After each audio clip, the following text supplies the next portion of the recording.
Please be seated. The record will show the presence of the jury, the defendant, and all counsel. Dr. Samuels, you are still under oath. Do you understand? Yes. Ladies and gentlemen, I am going to be asking the juror questions you submitted in the order you submitted them. If you have any questions about this procedure, please refer back to your preliminary jury instructions.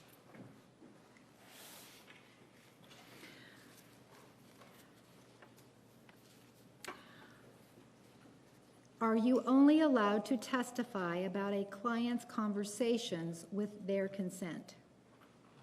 Yes.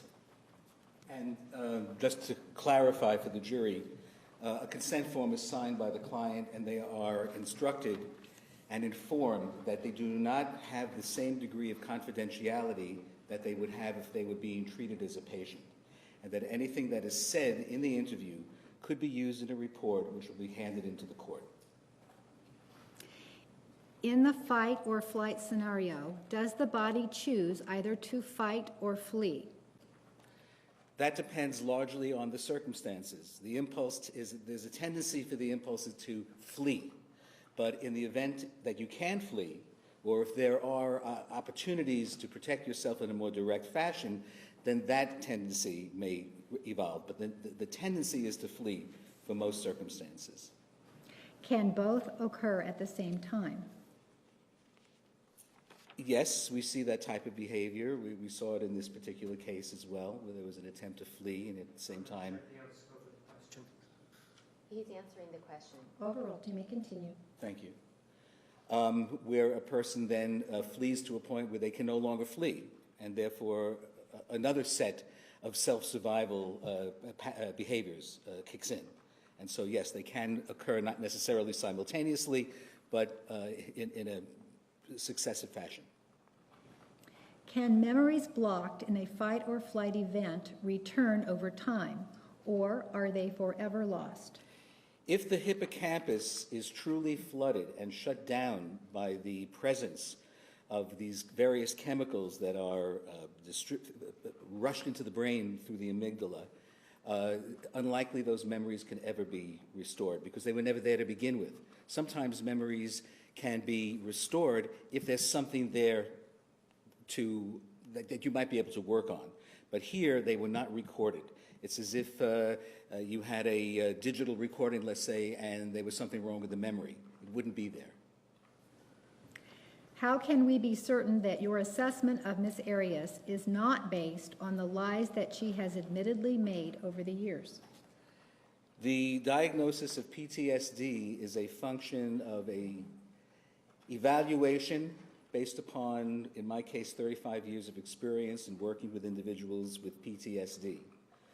You look at the fact pattern, you look at the circumstances that occurred at the time of the trauma, you look to see from the diagnostic list which of these characteristics are presented by the client, and it is on that that you make your diagnosis. And I can say that within all reasonable psychological probability, she does meet the criteria for post-traumatic stress disorder.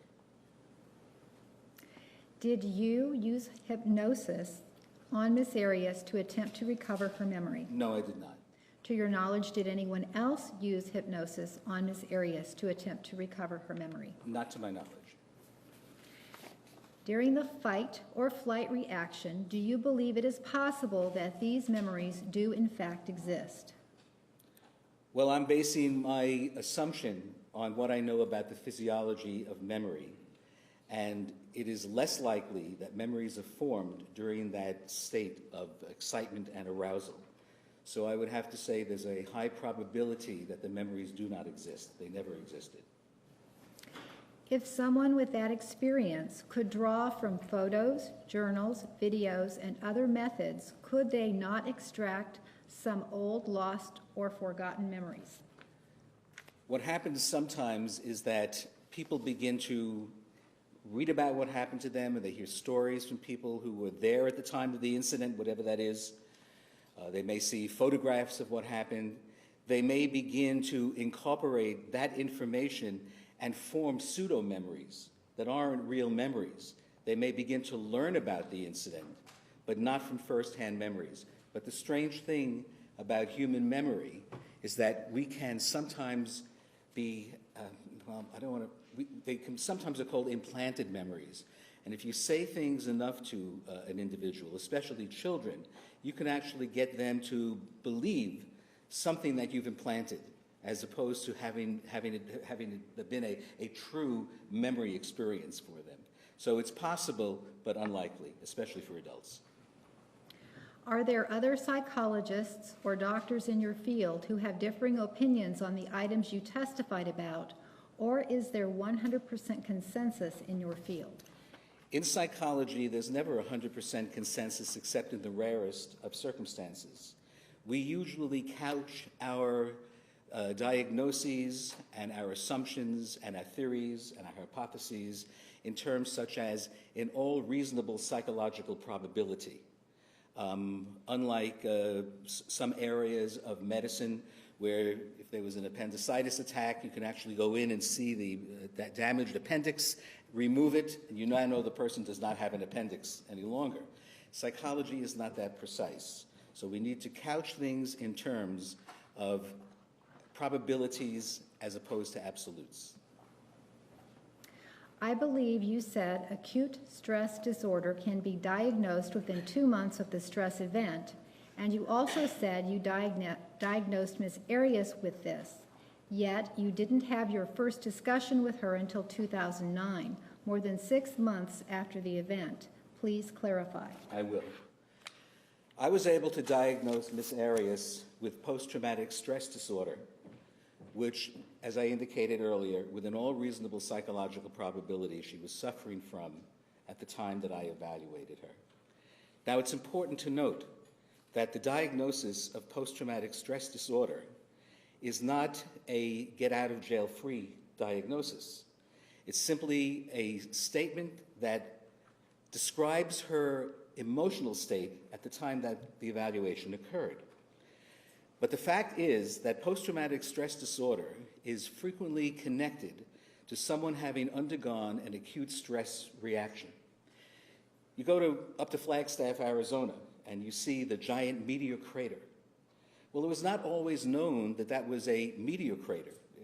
For hundreds of years, I'm sure the people that lived there, having no scientific background and experience, believed it to be a depression in the earth. As people began to investigate that, it became more apparent, as knowledge began to accrue, that a meteorite actually hit the surface of the earth, forming that crater.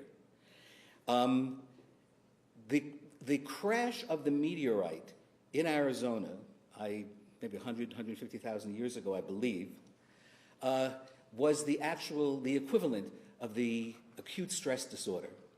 The crater that's in the ground is the equivalent of the diagnosis of post-traumatic stress disorder. Again, it's not an excuse, and it's not a get-out-of-jail-free card, but it's something that describes what had happened before and gives us the impetus to go back and explore and to look and see what happened during the time of the trauma. And from that, we can infer that the trauma was of significant nature, of significant enough nature, that it could very likely have led to amnesia, dissociative amnesia, from that experience. On what dates did Ms. Arias take the tests? The tests were given at the end of December of 2009 and at the beginning of January 2010. Can you be sure Jodi is not lying to you about the events on June 4, 2008? Not with 100% certainty. I can't say that. However, when you look at the repeated stories, several different times asked the same question, the story was not 100% the same, but the basic aspects of the story were sufficient, and it seemed to, at least with certain elements, be consistent with the description of the crime scene. So I would say there's a very strong probability that once she finally told the right story, the second story, that she was being truthful at that time. Would the shutdown of the hippocampus be affected by the level of control an individual has over the traumatic event? For example, a soldier intentionally bursts bursts into a room to kill an individual versus an individual jumps out at a soldier on routine patrol? Yes, in fact, if someone is trained specifically for combat, the likelihood of them developing a stress reaction at the time of a battle is significantly reduced, but not totally. And all you have to do is to look at the press releases, follow the television and radio reports, and see the number of cases of post-traumatic stress disorder that occur with our trained military people.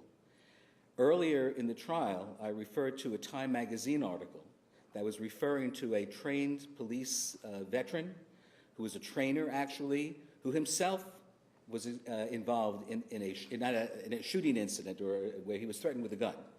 And he had many of the characteristics of an acute stress disorder. So even with training, it doesn't guarantee that you won't react with acute stress, but it does reduce your probability.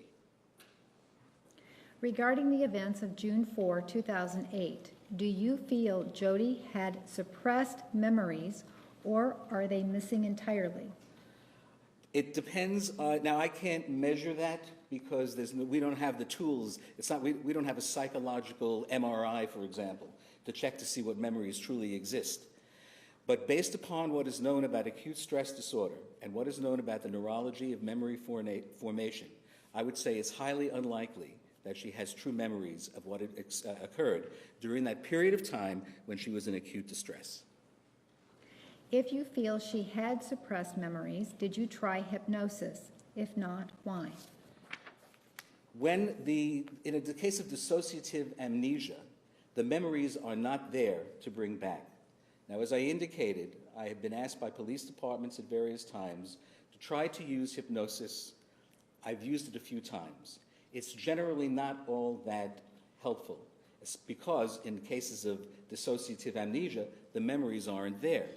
Yet, it has been successful a few times, especially for officers to try to remember more clearly the description of the particular perpetrator that was involved in the interaction that they were having.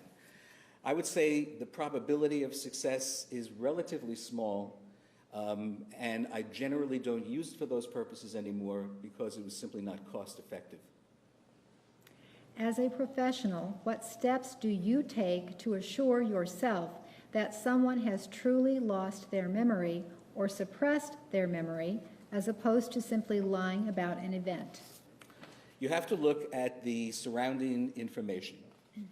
I have no way of being 100% sure that what we're dealing with here is dissociative amnesia, and yet all the evidence strongly suggests that within all reasonable probability, this is what happened. The reason we say this is because over the years, a great deal of research has been conducted on people who have been in similar situations, and there are consistent reports of dissociative amnesia occurring. It's a true phenomenon. It's not something made up. In fact, 30% of people convicted of homicide report amnesia, and it depends upon the nature of the killing. So I'm pretty confident that we can be fairly certain that she does suffer from amnesia for that period of time of the acute stress. Do you feel it is possible for an individual to fool professionals into believing they have suffered post-traumatic stress disorder or acute stress disorder? Again, if you take someone, if they tell you the story one time, you really have nothing to compare that with. And that's why a thorough investigation, a thorough evaluation is the proper way to conduct such an evaluation. You just don't stop there. You start looking at the surrounding information. You try to get collateral input. In this particular case, we had crime scene descriptions. We had crime scene photographs. I re-interviewed her several times to get the story in several different ways. And it is my feeling that once the story changed, she was essentially telling what actually happened. We were also able to confirm the presence of trauma-related symptoms through the testing. The testing is sensitive to the presence of trauma. Now again, is this a 100% accurate situation? Like taking someone's temperature and it's 102.7 and we pretty much know that that's the temperature? No, it isn't. These are probabilistic techniques, and much of it is based upon our experience and a review of the other people's work in the field. And I'm pretty confident that she does suffer from amnesia and post-traumatic stress disorder. To your knowledge, was Jodi tested more than once on any given test? Not to my knowledge. When you meet with someone, are you able to definitely tell when someone is lying or telling the truth, or is it based on your perceptions? Well, unless you have corroborating information, or an individual is able to show through, well, that's corroborating information, actually. No, you can't. You have to go back and explore as much information as you can.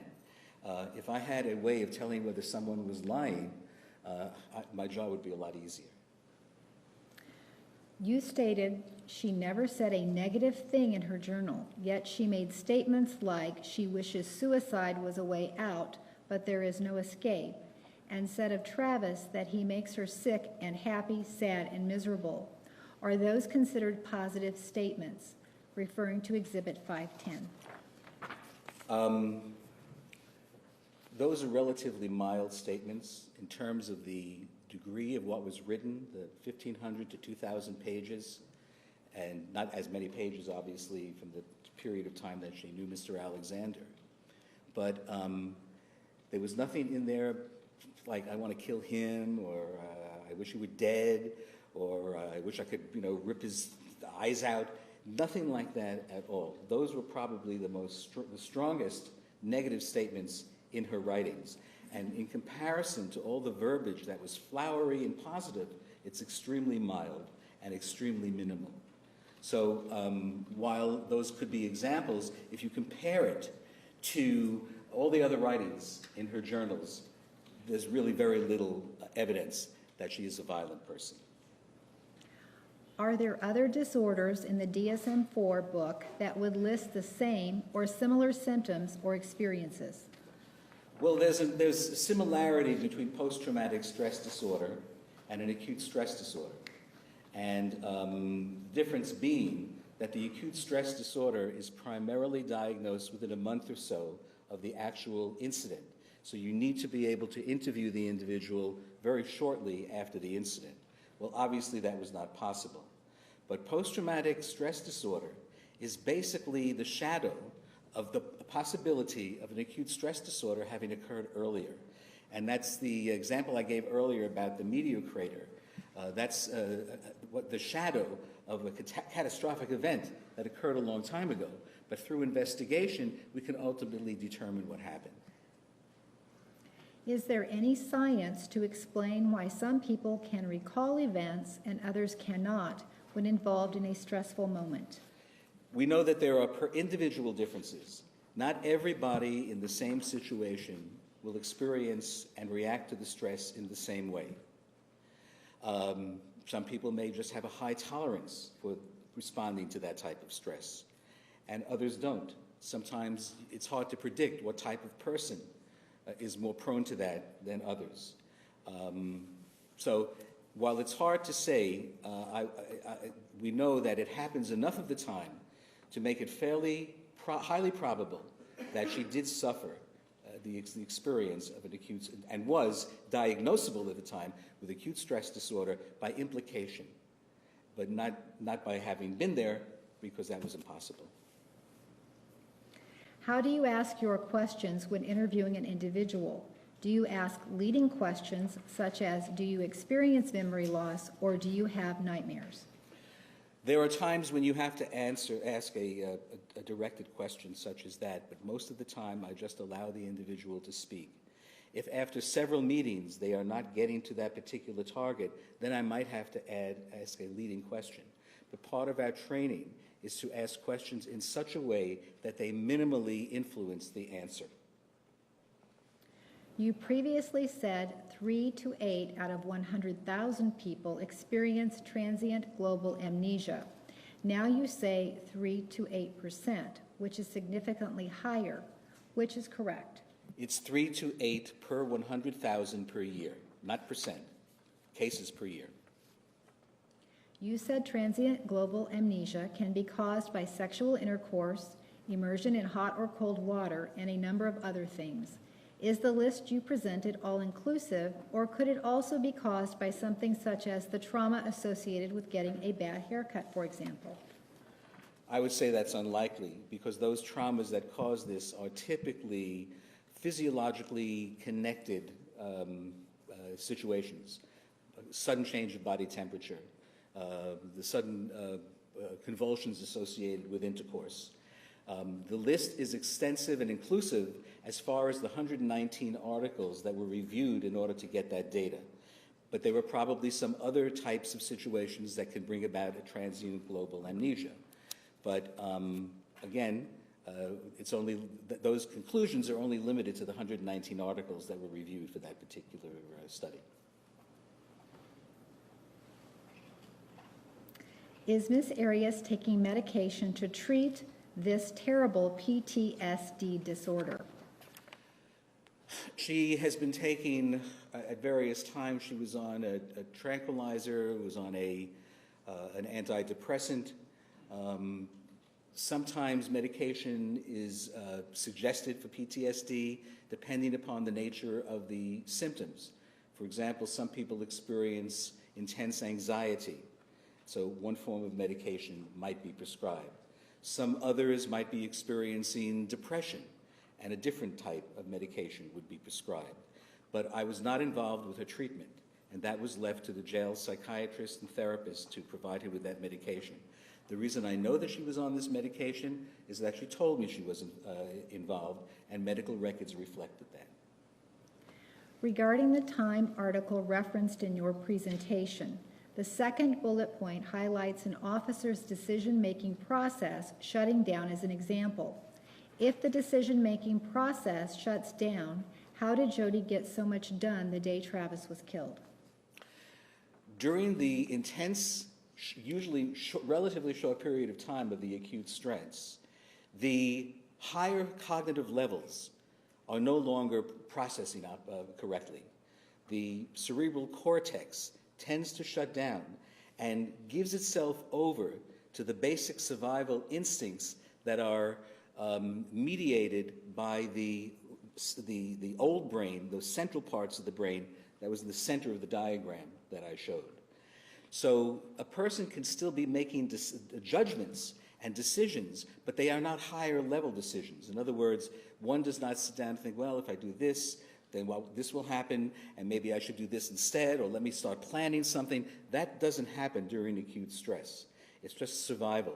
If there's a weapon at hand, people can still see. They can grab that weapon.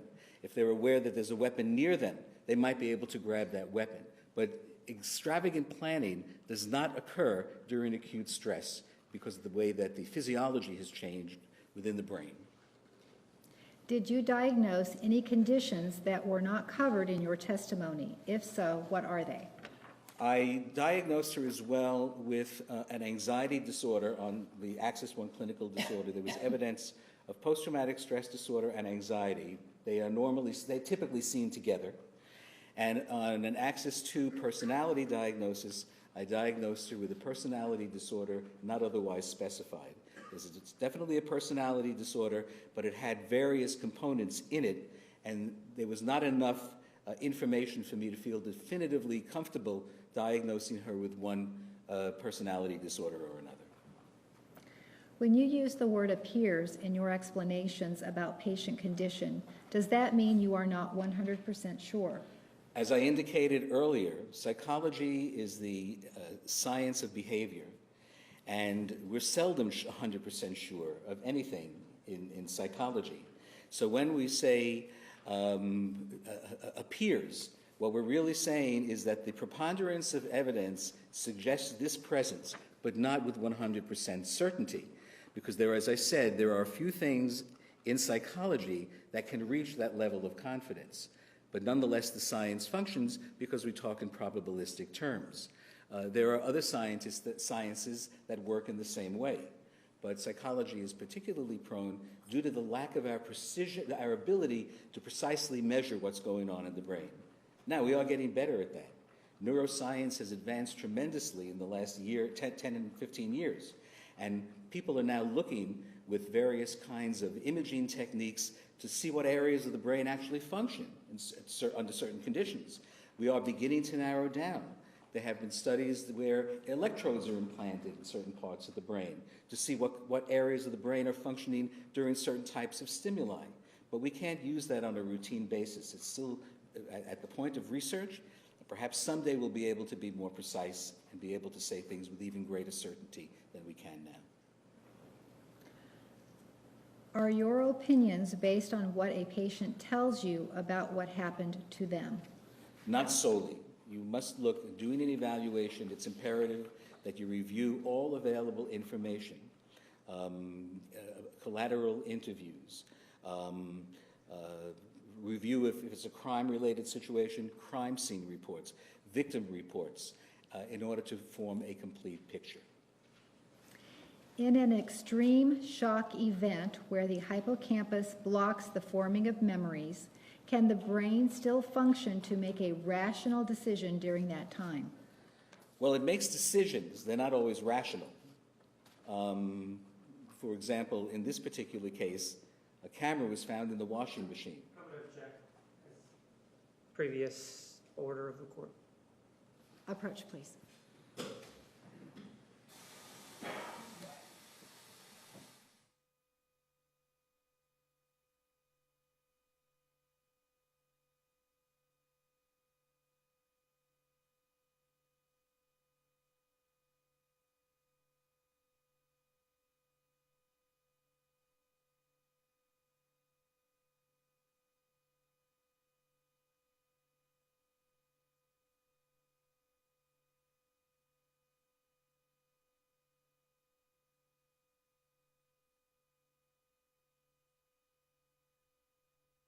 Stating the objection.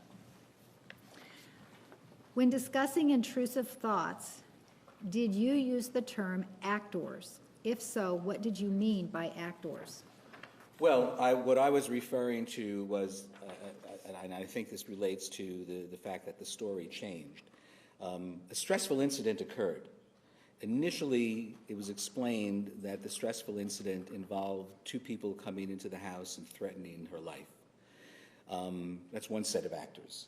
In the second story, it was Mr. Alexander who was going after her and threatening her life. That was the second set of actors, so to speak. He was the second actor. That's what I was referring to, only the change in particular specifics about the situation.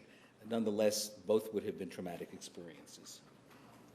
Regarding the tremors or shakes you witnessed with Jodi, how can you tell it is caused by PTSD or memories rather than fear for herself and her future, fear of being found guilty? Well, Ms. Arias told me not only did she occasionally shake and indicated to me that time connected it to an incident with Mr. Alexander, but she had other physiological changes as well, including, as we began our discussions and she began telling the second story, she would report to me that her hands became sweaty while she was discussing certain elements. So this is actually a second physiological reaction to thoughts and memories of what had gone on during the attack, at least at the beginning of the attack and the end of the attack, or the end of the incident when she was leaving. And those are the intrusive thoughts that she had. Those tend to produce sweaty palms as well. Shaking was reported in response to thoughts about Mr. Alexander yelling at her, chasing her, so forth. Did you see Jodi shaking before she ever mentioned it to you?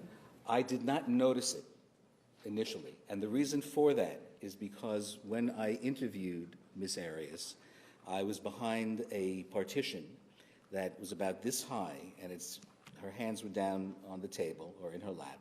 I couldn't see her hands. And there is a screen, a wire mesh screen, a very thick, very strong screen, that truly obliterates your ability to see. So it was very hard for me to observe that. She did point it out at one point. When I inquired about any physiological reactions, she told me that she shakes. Now I asked her, can you show me where it is that you shake? And she demonstrated it, but I don't think that she was shaking at that moment because of something we were talking about. But it would be very difficult for me to see under those conditions of interview.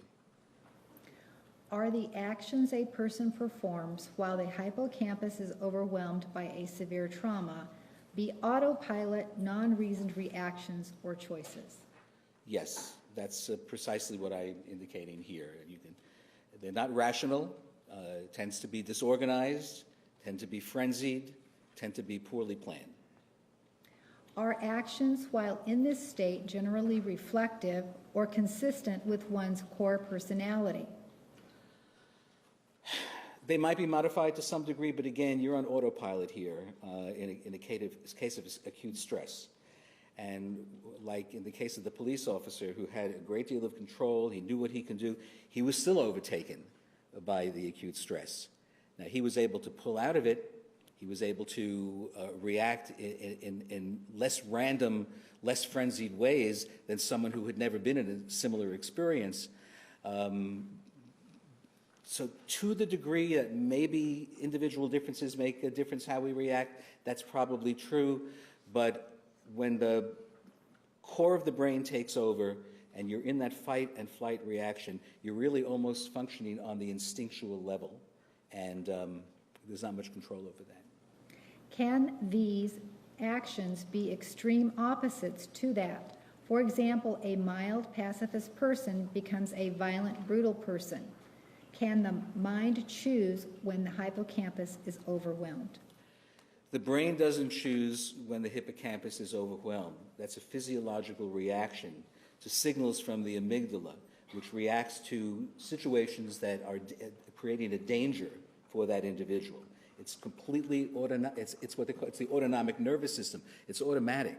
It's like an emergency system in an elevator, the emergency brake system in an elevator. If the cable snaps, the elevator may start plummeting down, but automatically, disconnected from anything else and using centrifugal force and gravity, the brakes automatically engaged. There's no thought involved with that.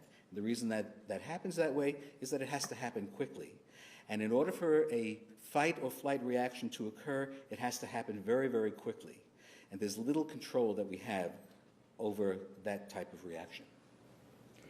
In the process of killing someone, isn't it possible, even probable, that adrenaline output would increase whether someone was in fight or flight mode or in the act of a premeditated killing? There's a difference usually between the crime scene of a premeditated killing. Judge, may we approach? You may.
All right, Dr. Samuels, I'm going to repeat the question. The question is a yes or no question.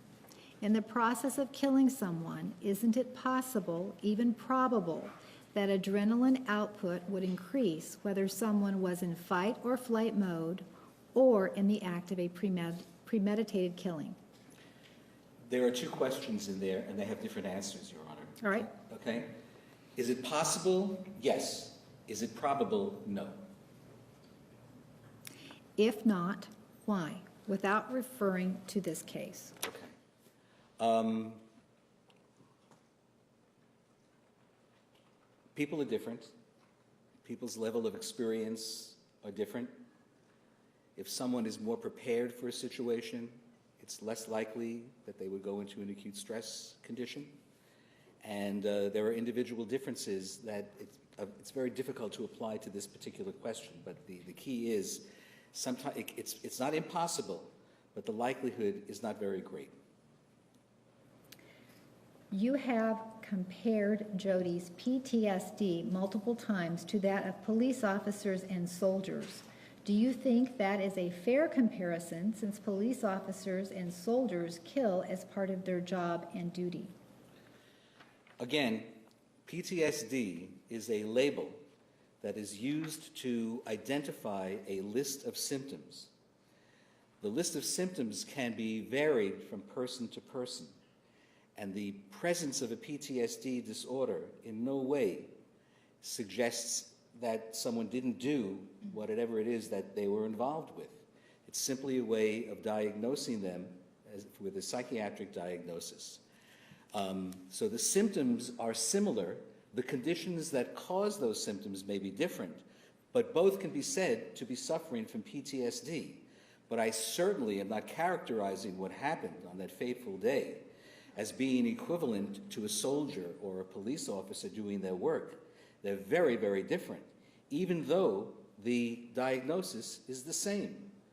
If a person is involved in a knife fight and they get a slash in their arm, they have a slash in their arm. If they're in an automobile accident and they have a slash in their arm, they may both be diagnosed in medical terms with a slash in the arm, using the medical terms. But the circumstances that led to those two injuries are very different, even though the injuries are similar. Is there a diagnosis for selective amnesia? No, there is not. It is not a DSM diagnosis. Would you continue to evaluate a person who was not being honest with you? That happens sometimes, but rarely. But at some point, you have to give up. At some point, it may be appropriate to say to that person, look, I don't feel that you're cooperating with me. Let me find you another evaluator with whom you may feel more comfortable, more open, and more honest. So there are times when you just have to give up. It's foolish to just continue. It's not productive. Why didn't you re-administer the test once Jodi admitted to killing Travis? I reviewed the test, and the reality is that her numerical score, which is what is used to determine whether or not a person meets that diagnosis, would not have changed, because the only change in the test is a description of what the most intense stressor was. And the descriptions are used for the purpose of psychotherapy, not for diagnosis. So the presence of the disorder is determined numerically. The particular type of trauma is used for purposes of therapy. So it really didn't need to be re-administered. It seems 25 to 30 hours is very inadequate to evaluate someone who has killed another person, especially in such a traumatic way that Ms. Arias did, and to diagnose her with PTSD. Wouldn't you agree that this amount of time was inadequate to accurately evaluate and diagnose Ms. Arias? No, not at all. Typical evaluation may run 6 or 7 hours, 10 hours, 12 hours if you do a lot of testing. If it goes beyond 20 or 30 hours, the nature of the relationship begins to change. You become a constant visitor. There may be a sense that you're a visiting friend. There may be a tendency to want to offer advice to the individual. So unless they were extremely extenuating circumstances, what I gave her in terms of this evaluation by reviewing the material over and over again, then going back when some new material came in, is what I consider to be quite appropriate for this case. Is the MMPI test utilized for any other uses other than therapy? For example, is it validated for specific job requirements? Well, that's very controversial. Some companies do give personality tests when they hire people. That's a very controversial area because that's probing into the privacy of an individual. It provides medical and psychological information in an employment file. So the answer is that it's a very controversial area. It is being done. Sometimes it can actually be helpful and beneficial, but I believe it's a violation of the individual's rights to privacy.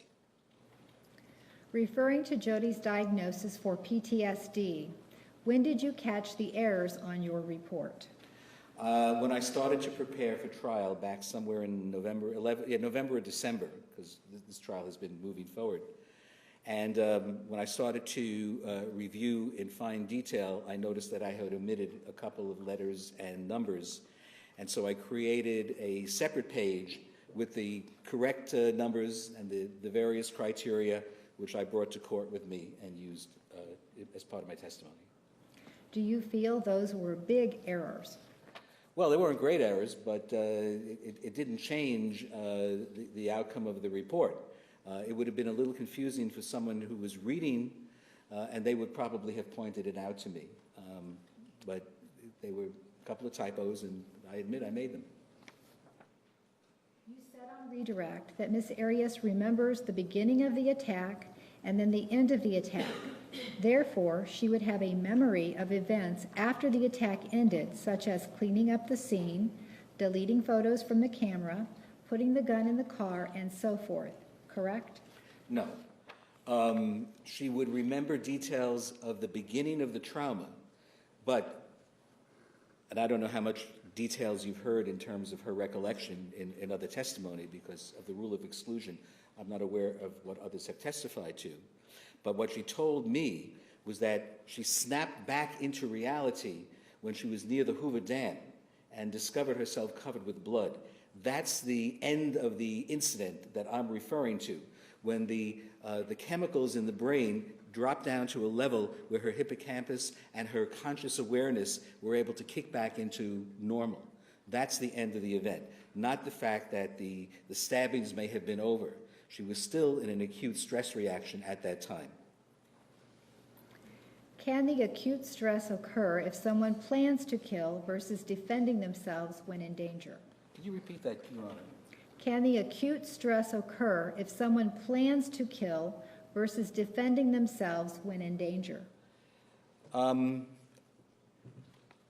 Planned homicide is of a different nature. Sustained. Can you answer yes or no? I'm sorry? Can you answer yes or no? Could you repeat it one more time? Let me see if I Yes. can do it. Can the acute stress occur if someone plans to kill versus defending themselves when in danger? Possible, but not probable. Do you often make mistakes in your reports when you do evaluations? No.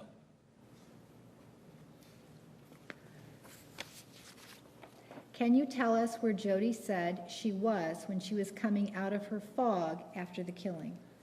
She recalled going through a police or a border patrol checkpoint near the Hoover Dam.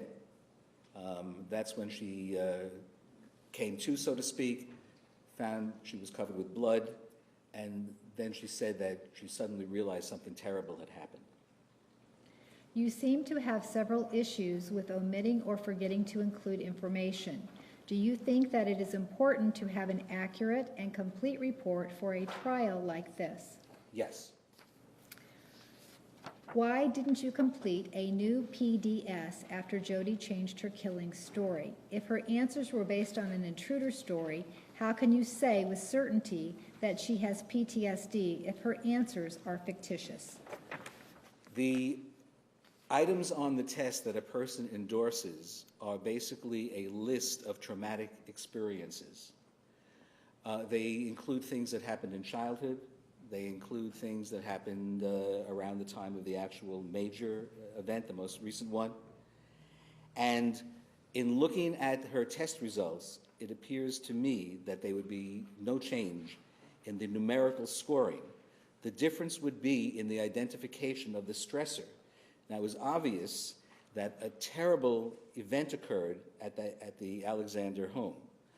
And whether or not it was perpetrated by an outside person or self-perpetrated by her would not change the numerical scoring, but it certainly changes the focus of our attention. If anything, it would make her trauma worse if she was the one who was involved in the killing.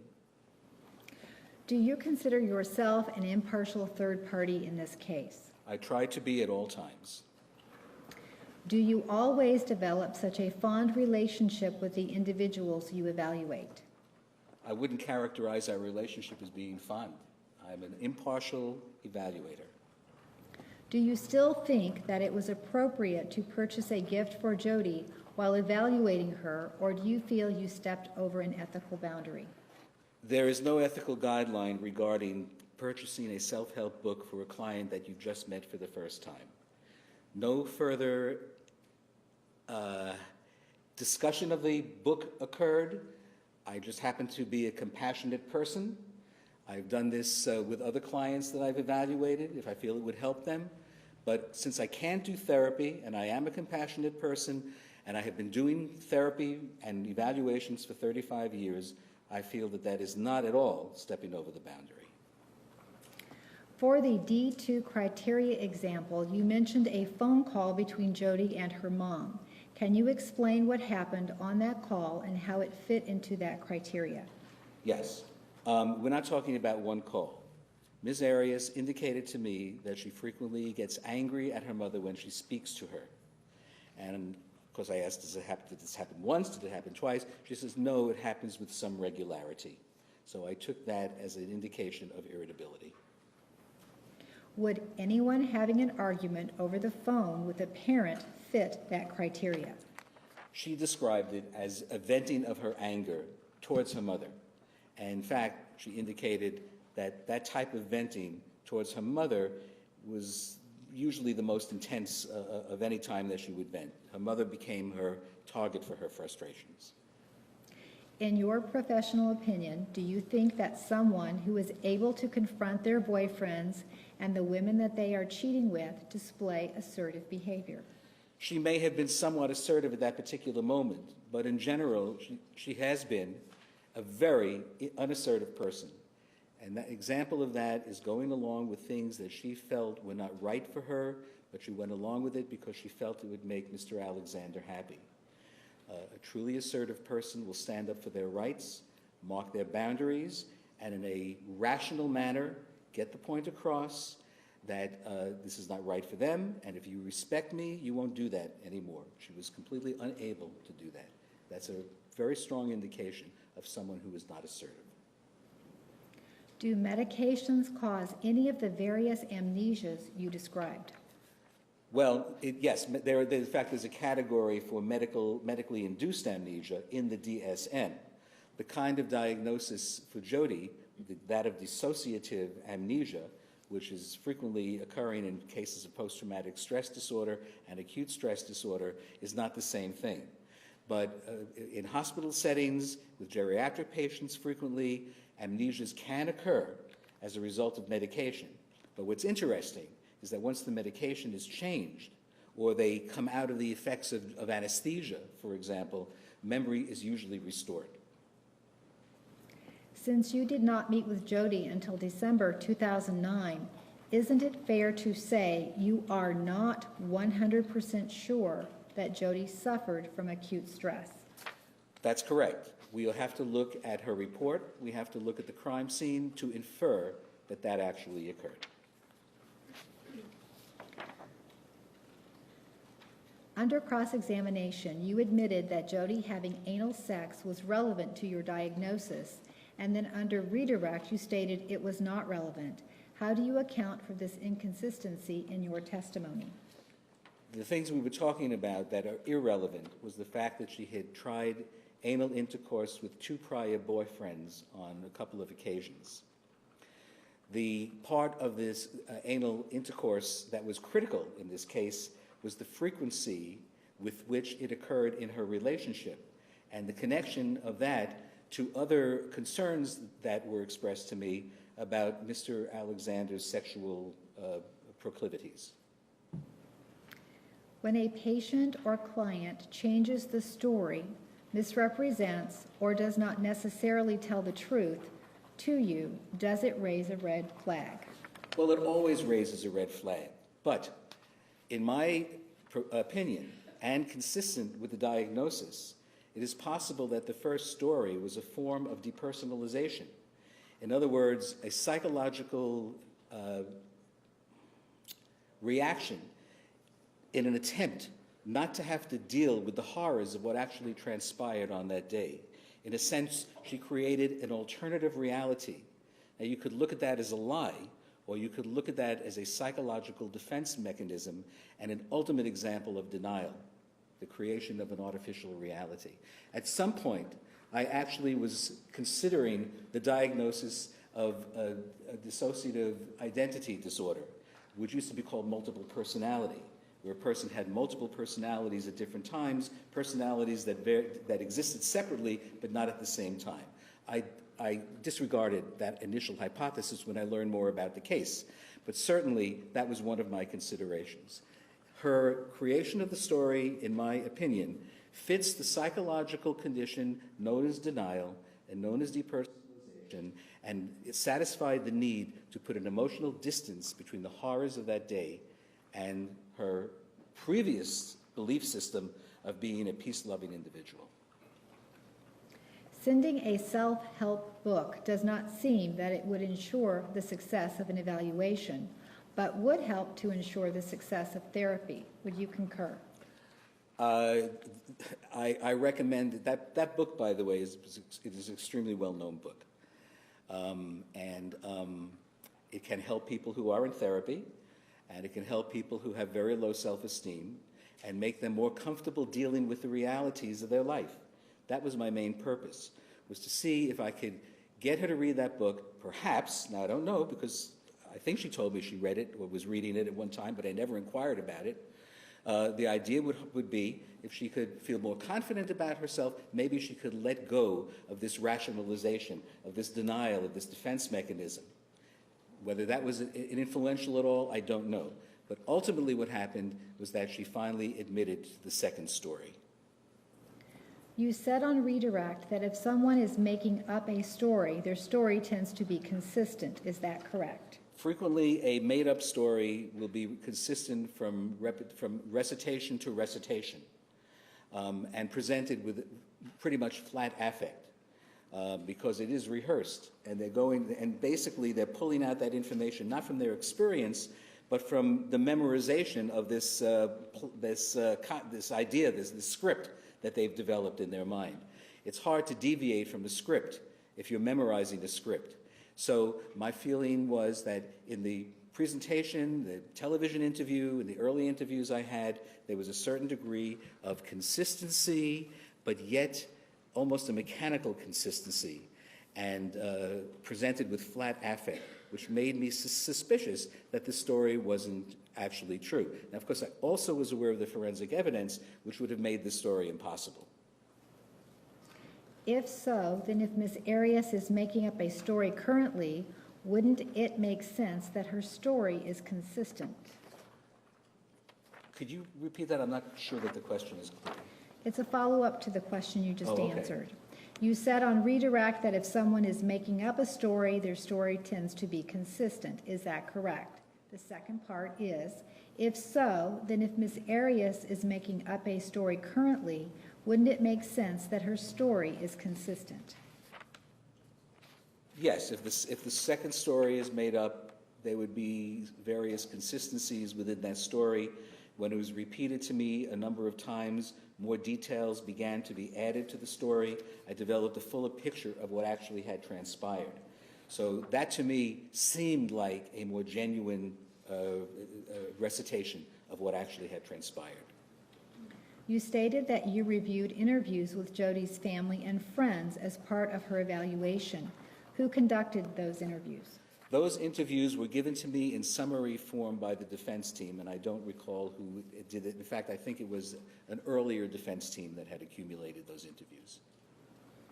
Are there validity scales on the PDS test? If so, were Jodi's validity scores out of the normal range? There are no validity scales on the PDS. Does your code of ethics or any other guideline explain what you are to do if you believe someone to be suicidal or a potential harm to themselves? If so, what are those guidelines? Well, the guidelines are to inform the closest people to that individual. Obviously, Jodi was in jail at the time, jail authorities, and so on. But her discussion of suicide did not have any plan associated with it. And she said that she had been assuming that she would have committed suicide at some point along the way. It's one of the things that she said. I did not see any plan. By the time that I got to her, she was not suicidal. She claimed to have been feeling that way early on in the experience that she had, and I didn't get to see her until many months after she was incarcerated. Can you review your notes regarding Jodi being tied up by her hands and feet and Travis climaxing as he cut the rope? Was this the day of the killing? There was one incident on the day of the killing, yes. Why do you believe Ms. Arias' self-esteem was very low early on in her relationship with Travis, since this is well before the time period that you evaluated her? Well, from things that she told me and from her writings, but primarily from things that she told me. Her description of the nature of the relationships that she had with men, her description of herself, the fact that she viewed Mr. Alexander as, and these were her words, a better class of guy. She believed, almost considering him to be like a guru, someone who was going to help her rise above the level that she was currently living. And these are things and statements that someone who is looking for an answer, someone who feels they need a hand, will frequently say. She also tolerated abusive behavior, in my opinion, that many assertive women would not put up with, including sexual encounters that were uncomfortable, being disregarded in mixed social situations, being asked to leave the grandmother's house through a window so not to be caught, feeling publicly humiliated, and then going back to the situation with Mr. Alexander. It was a litany of these kinds of stories told to me that made it very easy for me to consider her as a person with low self-esteem. All right, ladies and gentlemen, we are going to take the noon recess at this time. Please be back in the designated area at 1:25. Please remember the admonition. Have a nice lunch. You are excused.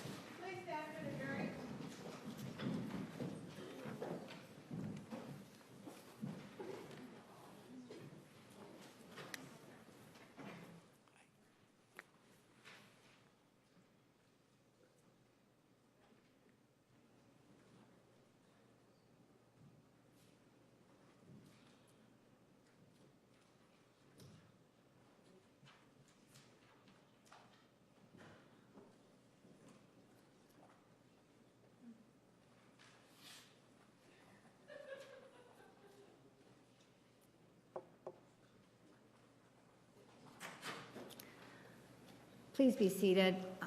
There's some additional questions. We are at recess. Council, can I see you before you leave for the noon recess?